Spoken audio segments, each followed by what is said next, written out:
Permintaan oksigen di sejumlah daerah di tanah air juga meningkat tajam. Tingginya permintaan oksigen membuat terjadinya kelangkaan tabung oksigen dan melonjaknya harga hingga 3 kali lipat.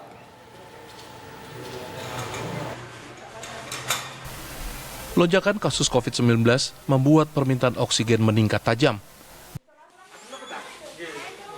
Di Jepara, Jawa Tengah, kedatangan pasokan oksigen di salah satu agen penyedia oksigen medis sudah ditunggu oleh puluhan pembeli. Antrean sepertinya menjadi pemandangan hampir setiap hari. Untuk mendapatkan oksigen isi ulang, warga harus mengantre hingga berjam-jam. Saat ini oksigen banyak diburu warga karena sangat dibutuhkan bagi pasien yang mengalami gangguan pernafasan namun harus menjalani isolasi mandiri di rumah.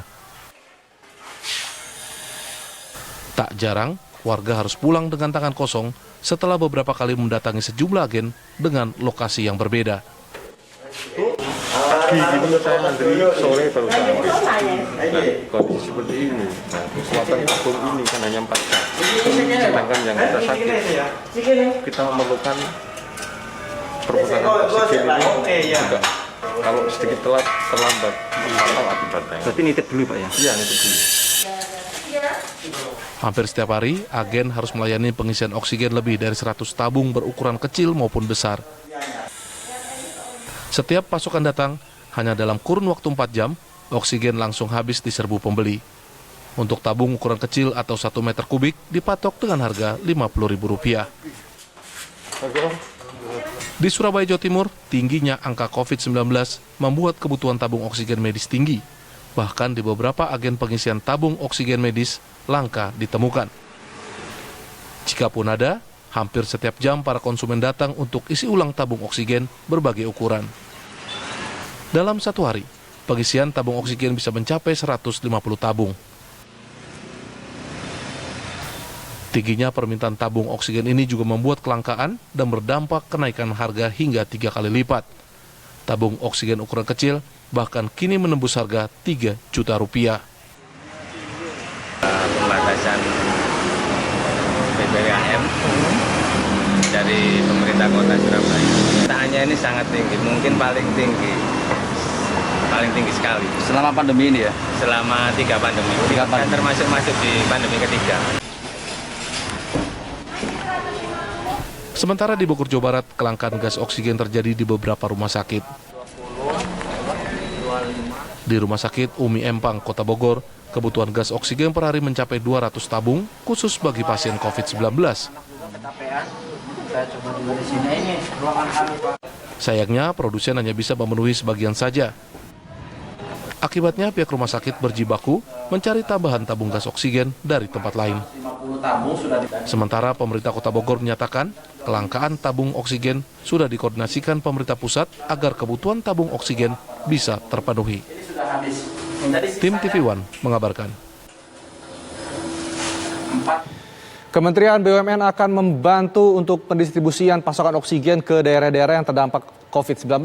Kementerian BUMN akan mengerahkan truk tangki milik perusahaan BUMN seperti Pertamina dan Pupuk Indonesia yang difungsikan untuk pendistribusian oksigen.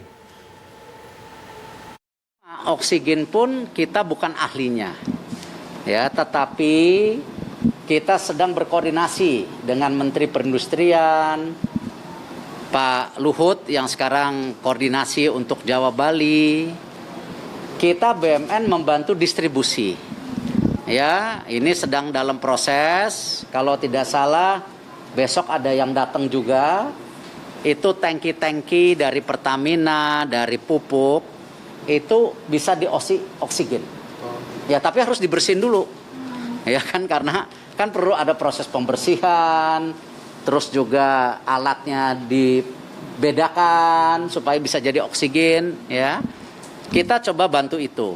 Kita bantu itu supaya tadi distribusi pada oksigen ini yang informasi saya dapatkan dari Kementerian Kesehatan jumlahnya cukup tapi distribusinya harus dijalankan. Nah, kita dukung itu. Tapi kalau memproduksi oksigen kita bukan ahlinya. Tapi kita juga sedang mengecek beberapa pabrik yang ada di Kementerian BUMN apakah punya fasilitas itu. Seperti Krakatau Steel, seperti perusahaan gas negara PGN. Kita lagi coba ya. Jadi kalau memang kita bisa bantu kebutuhan oksigen ini ya kita harus lakukan.